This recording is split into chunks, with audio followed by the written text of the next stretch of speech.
Si estás por emprender, este episodio puede ahorrarte años de errores y miles de pesos. Hoy voy a resumirte mi libro, Cómo iniciar tu negocio, donde concentro lo esencial de más de 40 años ayudando a emprendedores y pequeños empresarios a arrancar con orden, claridad y números sanos. En pocos minutos te compartiré los pasos clave para empezar bien, qué definir antes de abrir, cómo evitar improvisar y cómo construir un negocio sencillo de administrar con máxima eficiencia y mínimo esfuerzo. Soy Octavio Landa, de Landa Empresarial. Convierte tu camino al trabajo en una escuela de negocios. Bienvenidos a este análisis a fondo. Hoy tenemos sobre la mesa un material que es, honestamente, una sacudida de realidad. Vaya que sí, es un balde de agua fría. Vamos a sumergirnos en el libro Cómo iniciar mi negocio de Octavio Landa H. Y la misión de esta exploración de hoy es muy clara. Ujú. Queremos extraer las tácticas más crudas, realistas y directamente aplicables para pequeños y medianos empresarios. Especialmente para los que están en la trinchera, digamos. Exacto. Quienes operan en entornos económicos desafiantes. Hablamos de la realidad de los países en vías de desarrollo, donde la inflación es el pan de cada día, donde hay crisis recurrentes y donde ir a pedir un crédito al banco, pues a veces parece un chiste de mal gusto. Totalmente. Un chiste muy caro, además. El objetivo de hoy es desmitificar el emprendimiento y salir con una lista de acciones inmediatas y motivadoras. Así que, vamos a desmenuzar esto. ¿Por dónde empezamos con este texto? Pues mira, para empezar, creo que es vital establecer de dónde viene este libro y por qué es distinto. El valor principal de este texto radica en su pragmatismo brutal. Ajá. Aquí no hay planes de negocios académicos de 200 páginas de esos llenos de modelos matemáticos complejos que terminan empolvándose en un cajón. Esos que solo entienden en las maestrías. Exactamente. Octavio Landa se aleja de esa teoría universitaria y se enfoca estrictamente en el sentido común. La premisa es que los modelos teóricos suelen hacer que la gente pierda el piso. Claro, el sentido práctico. Desde las primeras páginas es como el autor destroza uno de los mitos más grandes que existen en nuestra cultura laboral. Oh, y el del trabajo duro. Ese mero. La idea de que el trabajo duro por sí solo genera riqueza. Landa cuenta una anécdota súper cruda sobre una señora de 70 años. Sí, la vendedora de periódicos. Exacto. Esta mujer se levanta todos los días a las 5 de la mañana, toma un camión, recoge pacas de periódicos y revistas que son pesadísimas. Y a esa edad, imagínate. Toma otro camión para ir a su puesto, lo abre a las 7 de la mañana, vende todo el día de pie en la calle y a las 6 de la tarde recoge lo que sobró, carga de nuevo, toma el camión de regreso, llega a su cuarto en una vecindad a las 9 de la noche, cena, duerme y repite. Es una rutina verdaderamente agotadora. Lleva 40 años haciendo esto y apenas gana el equivalente a un salario mínimo. El trabajo arduo, sin estrategia, no garantiza absolutamente nada. Lo verdaderamente fascinante aquí es cómo contrastamos esa historia de trabajo físico extenuante con el poder del sentido común y la adaptabilidad.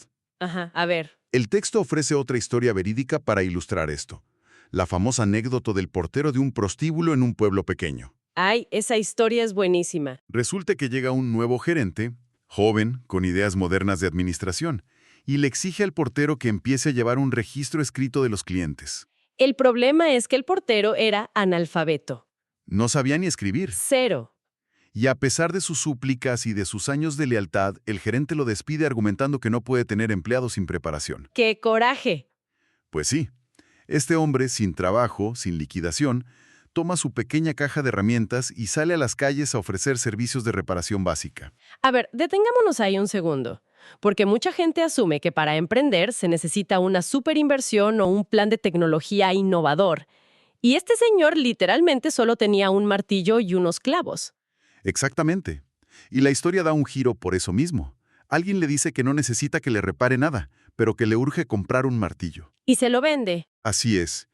Como no había ferreterías en el pueblo, viaja al pueblo vecino a reponer su herramienta. Luego los vecinos empiezan a encargarle más cosas, y él empieza a revenderlas. Ve la oportunidad. El negocio crece tanto que abre una ferretería, y al notar que lo que más vendía eran martillos, decide empezar a fabricarlos él mismo. Con el tiempo, este hombre construye un imperio, nada menos que la marca de herramientas Craftsman. ¡Wow! Años después, ya siendo millonario, dona una escuela a su pueblo. En la inauguración, le piden leer la placa conmemorativa y él confiesa frente a todos que no sabe leer ni escribir. Me imagino la cara de la gente. El director de la escuela, atónito, le dice que se imagine qué sería de él si supiera leer y escribir. ¿Y qué le contesta? A lo que el hombro responde muy tranquilo que sería el portero del prostíbulo. Es una anécdota fantástica. Y aunque Craftsman es una marca enorme, la lección aplica perfectamente a cualquier realidad de nosotros. Es el mismo principio para alguien que pierde su trabajo en una fábrica, no sé, en Monterrey o en Bogotá, toma su equipo de soldadura y empieza a resolverle problemas a los vecinos. Totalmente. La falta de preparación académica tradicional no es una barrera si hay sentido común. Pero claro, para llegar a ese punto, el autor dice que hay un paso previo indispensable: mentalizarse. La clave de todo. Es decir, hacerse a la idea de lo que viene. Y Landa usa el ejemplo del futbolista Hugo Sánchez cuando llegó a jugar a España en los 80s. Una época dificilísima para él. La afición le gritaba insultos despectivos desde las gradas. Le gritaban indio, le decían de todo, pero él se mentalizó. Sabía que eso iba a pasar, sabía que era parte del proceso. Y como ya estaba hecho a la idea, la frustración no lo rompió. ¿Lo usó a su favor? Quien inicia un negocio debe mentalizarse igualito. O sea, los primeros meses van a ser de sacrificios familiares, de no dormir y de pérdidas. Y fíjate que ese proceso de mentalizarse tiene una base matemática muy concreta que Landa explica sin usar nada de jerga financiera. A ver, explícanos eso. Habla de la gráfica del punto de equilibrio. Para visualizarlo de forma sencilla, hay costos fijos. La renta, los sueldos, el internet, esos siempre son iguales, vendas o no vendas. El casero no perdona. Nunca. Luego están los costos variables, que esos sí suben si hay más ventas, como la gasolina para repartir la mercancía. Y finalmente tienes la línea de los ingresos, que el día 1 empieza desde cero. Ajá. Estadísticamente, en un negocio pequeño, esas líneas tardan un promedio de 6 meses en cruzarse. Medio año. Ese cruce es el famoso punto de equilibrio, el momento mágico donde por fin el negocio no pierde dinero, aunque, ojo, tampoco gana, solo sale tablas. Pero hay una trampa semántica aquí, ¿verdad? Así es. Porque durante esos primeros 6 meses, esa zona que queda por debajo del punto de equilibrio, casi todo el mundo la llama pérdidas. Sí, es el término común. Y Landa dice que eso es un error gravísimo de mentalidad. Afirma que no son pérdidas, es necesidad de dinero. O sea, el capital de trabajo que debiste haber previsto. Exactamente. Si una persona abre un negocio pensando que el día 1 ya va a haber utilidades para pagar la colegiatura de sus hijos, a los 3 meses va a cerrar por pura frustración. Y no prever esa necesidad de dinero choca de frente con un fenómeno psicológico que el autor denomina la miopía empresarial. Aquí es donde la cosa se pone súper interesante. Es fundamental. Esto ocurre cuando la gente juzga el éxito de un negocio por lo que ve desde la banqueta, y con base en esa ilusión, deciden invertir los ahorros de toda su vida copiando una idea. ¡Ay! El libro tiene un ejemplo buenísimo sobre esto. El caso del puesto de carnitas. Sí, cuéntalo, es un clásico. Imaginen la escena. Un señor tiene un puesto de carnitas en la Espina. A los ojos de todos sus vecinos, el tipo es un genio de las finanzas. Un magnate. Vive en una casa enorme, en una zona exclusiva, su esposa maneja una camioneta último modelo y él llega de trabajar a la 1 de la tarde, se sienta en su porche a tomarse una cerveza y ya. La vida soñada.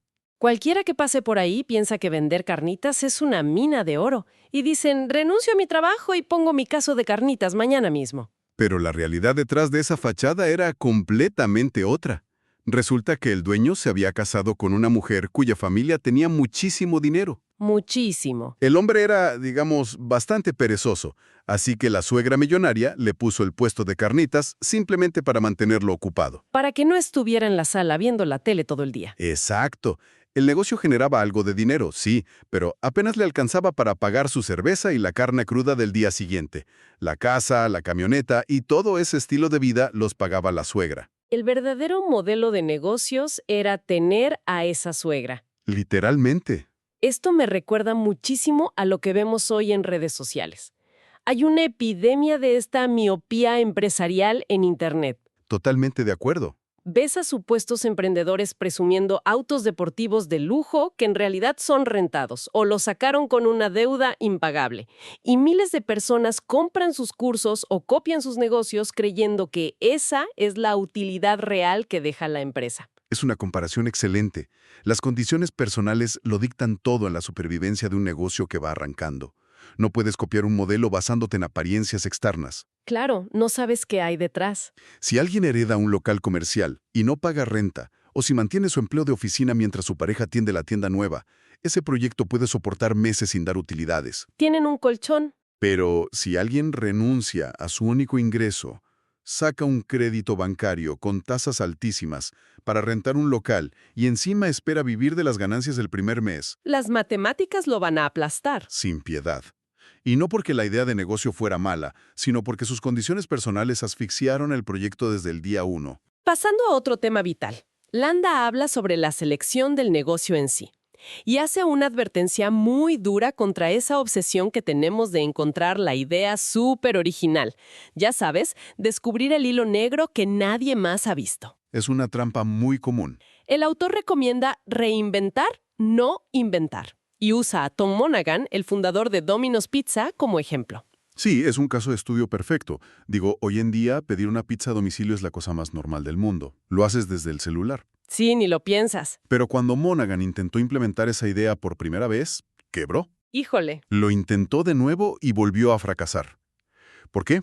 Porque el ser humano es un animal de costumbres, y el mercado siempre se resiste a lo nuevo. Cuesta mucho cambiar hábitos. Hay que tener un capital gigantesco y una paciencia infinita para educar a un mercado desde cero. Es mucho más inteligente tomar un producto que la gente ya consume habitualmente y simplemente ofrecerlo con un mejor servicio, más rápido o más fácil de comprar. Pero incluso si el producto ya existe, el autor hace una distinción que parece obvia, pero que destruye a muchísimos emprendedores. La diferencia entre el mercado virtual y el mercado real. Exacto. Confundir estos dos conceptos entiendo que es verdaderamente fatal. Si conectamos esto con el panorama general, es la causa número 1 de proyecciones financieras delirantes. El libro cuenta el caso de una mujer que decidió fabricar ropa interior masculina, unos boxers. Ajá. Cuando se le preguntó cuál era su mercado potencial, ella respondió con toda seguridad que eran todos los hombres de la ciudad entre 15 y 45 años. Que en una ciudad mediana podrían ser, no sé, 700,000 posibles clientes. Suena a que se volvería millonaria en un mes. Ese era su mercado virtual, una fantasía absoluta. La realidad suele ser otra. La realidad es que ella solo logró que le aceptaran exhibir sus boxers en una pequeña tienda de ropa local, de esas de colonia, que tenía unos 20,000 clientes habituales en el mejor de los casos. Bajó drásticamente el número. Ese era su mercado real. Y eso asumiendo que todos los hombres pasaran por el pasillo correcto, se detuvieran a mirar y tuvieran dinero en ese preciso momento. ¿Y qué pasó? Terminó cerrando a los 6 meses. Era de esperarse. En contraste, Landa menciona a un empresario altamente rentable que fabrica y vende puertas para perros. Ya sabes, esas pequeñas escotillas que se instalan en la puerta principal de la casa. Sí, es un producto súper de nicho. Casi nadie compra eso. Es un nicho enano, pero este empresario definió perfectamente su mercado real. Supo cómo encontrarlos a través de veterinarias específicas y publicidad súper dirigida. Su negocio es sumamente exitoso porque no vive de ilusiones de venderle a toda la ciudad.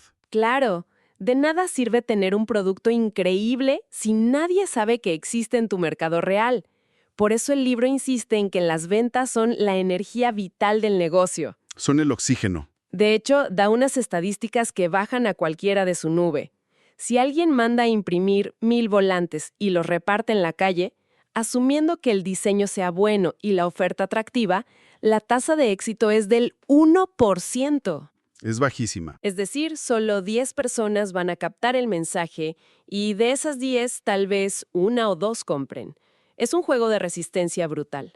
Y esa resistencia física y mental nos lleva directamente a la supervivencia financiera del fundador. Ese es el gran tema. ¿De qué va a vivir la persona que abre el negocio mientras llegan las famosas utilidades?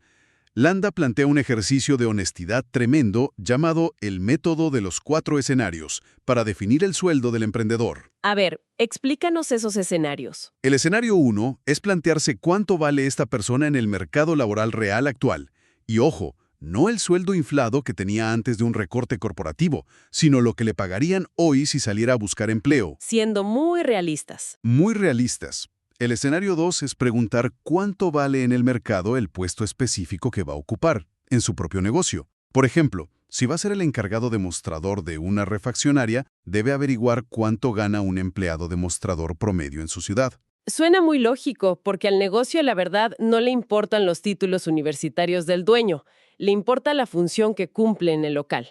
Tal cual, al negocio no le importan tus diplomas. ¿Cuáles son los otros 2 escenarios? El escenario 3 es la aspiración. ¿Cuánto desea ganar el fundador para mantener su estilo de vida ideal, pagar sus deudas, sus gustos? Y finalmente el escenario 4, que es la cruda realidad. ¿Cuánto puede pagar realmente el flujo de efectivo de la empresa hoy mismo, sin descapitalizarse? Hay un ejemplo en el texto para ilustrar este choque entre la aspiración y la realidad. Habla de una contadora que arrancó un negocio de comida a domicilio. Sí. Sí. Ella deseaba, en su escenario 3, ganar 18,000 pesos mensuales. Pero al hacer los números reales de su primer mes, su escenario 4, vio que el negocio solo podía pagarle 4,000 pesos. Y aquí es donde la gran mayoría tira la toalla y dice que el negocio no sirve. Pero ella no lo hizo. Usó una herramienta matemática súper básica para solucionarlo. La regla de 3 simple. A ver, cuéntanos cómo lo aplicó. Para quienes nos escuchan y quieren visualizarlo, es muy sencillo. Ella calculó su ganancia neta por cada comida vendida. Digamos que ganaba 50 pesos libres de polvo y paja por cada pedido. Ya descontando ingredientes y todo. Exacto. Si necesitaba llegar a 18,000 pesos al mes para su sueldo ideal, simplemente dividió esos 18,000 entre los 50 pesos de ganancia por platillo. El resultado son 360 comidas al mes. O sea, 12 comidas diarias. 12 diarias. Transformó un deseo abstracto de quiero ganar más dinero en una meta diaria bien concreta. Tengo que vender 12 comidas todos los días, sin excepción. Y se puso a trabajar obsesivamente en las ventas hasta que, año y medio después, llegó a la meta. Esa transición hacia las ventas me parece el puente perfecto para la siguiente parte. Sí. Entonces, ¿qué significa todo esto en la práctica? Porque toda esta teoría es invaluable.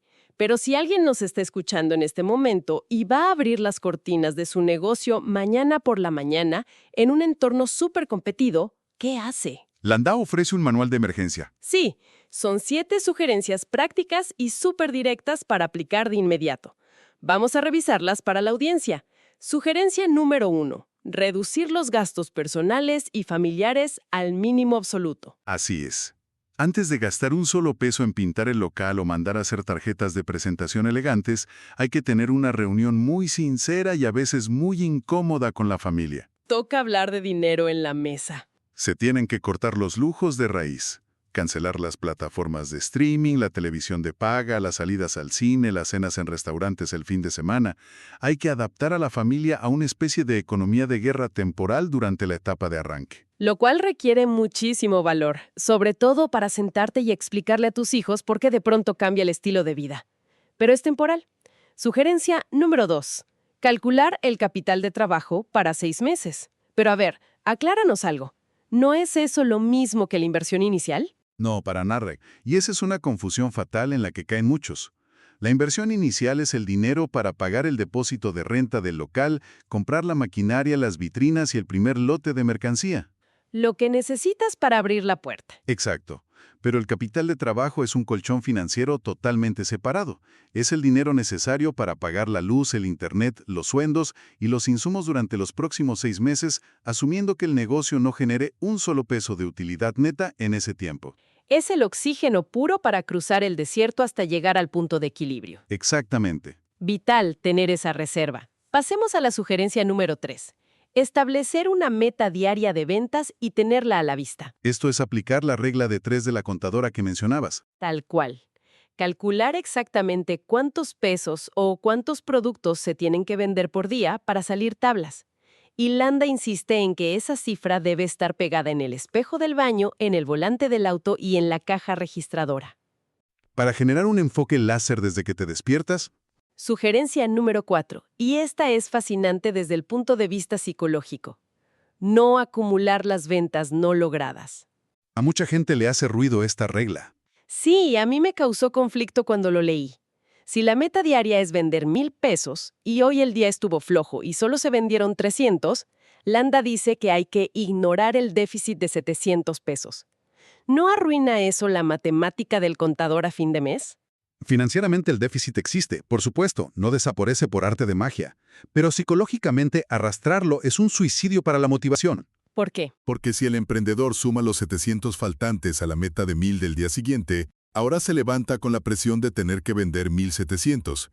Si vuelve a fallar y vende poco, al tercer día tiene que vender 2,500. Se vuelve una bola de nieve. En una sola semana, la meta diaria se vuelve tan gigantesca e inalcanzable que la persona se paraliza por la ansiedad y termina abandonando el negocio. Landa propone que cada mañana sea borrón y cuenta nueva. Te levantas y la meta vuelve a ser 1,000. ¡Qué interesante! Mantener la moral alta es muchísimo más importante que la contabilidad estricta en esa primera etapa de supervivencia. Visto así, tiene todo el sentido del mundo. Sugerencia número 5. Buscar subsidiar el inicio del negocio. Tragar saliva y dejar el ego en la puerta de la calle. Literal.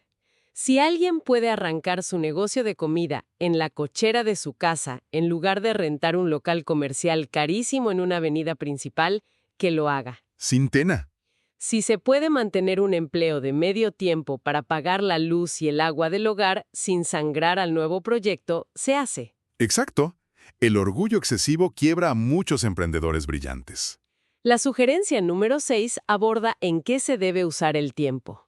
Dedicar el 50% de la jornada estrictamente a vender. Hay una trampa muy común que yo llamo la procrastinación productiva. El dueño llega al local muy temprano, se pone a barrer, acomoda el inventario por colores, revisa las facturas, limpia los vidrios, diseña un logo más bonito en la computadora. ¿Siente que trabajó muchísimo? Pero todo esto es pura administración y mantenimiento. Y Landa dice que esas tareas nunca deben tomar más del 30% de tu tiempo. La mitad del día tiene que estar enfocada agresivamente en buscar clientes. Salir a la calle. Hacer llamadas, mandar mensajes a prospectos, repartir volantes, cerrar transacciones, ventas, ventas, ventas. Porque acomodar el inventario muy bonito no paga la renta a fin de mes. Y finalmente, la sugerencia número 7. Ejecutar la rutina de 15 minutos diarios. Esto es oro puro. Al final del día, cuando ya estás cansado, el emprendedor debe sentarse a hacer un corte de caja rápido, anotar cuánto entró y cuánto salió, sin autoengaños. Pero lo vital de esta rutina es hacerse una pregunta dura frente al espejo antes de irse a dormir. Esa pregunta duele a veces. ¿Qué hice hoy concretamente para lograr mi meta de ventas? Si la respuesta sincera es nada, la verdad me la pasé acomodando estantes y contestando correos, entonces hay que corregir el rumbo urgentemente a la mañana siguiente. Son 7 pasos que suenan lógicos y parecen sencillos, pero requieren un nivel de autodisciplina brutal, lo cual explica perfectamente por qué las estadísticas de fracaso empresarial son tan altas en nuestros países. Justamente sobre eso. El tono del libro es rudo. Te dice las cosas como son, pero es profundamente motivador al final. Sí, te empodera. Las estadísticas mundiales dicen que el 80% de los negocios fracasan en sus primeros 2 años. Es un número que intimida a cualquiera que esté a punto de invertir sus ahorros. Da miedo, la verdad. Pero la promesa de este material es que si una persona aplica estos principios pragmáticos basados en el puro sentido común, si reduce sus gastos al inicio, si entiende de verdad su mercado real y se enfoca en las ventas de forma implacable... Invierte la estadística por completo. Exacto. Se queda con un 80% de probabilidades de triunfar contra todo pronóstico. Y esto plantea una pregunta crucial para llevarnos a casa. En las páginas finales, Landa hace una observación profunda que a mí me dejó pensando muchísimo. A ver, compártela. Él afirma que cualquier empresa, ya sea una tiendita de la esquina o una corporación multinacional, es siempre el reflejo exacto y la extensión de la personalidad de quien la fundó.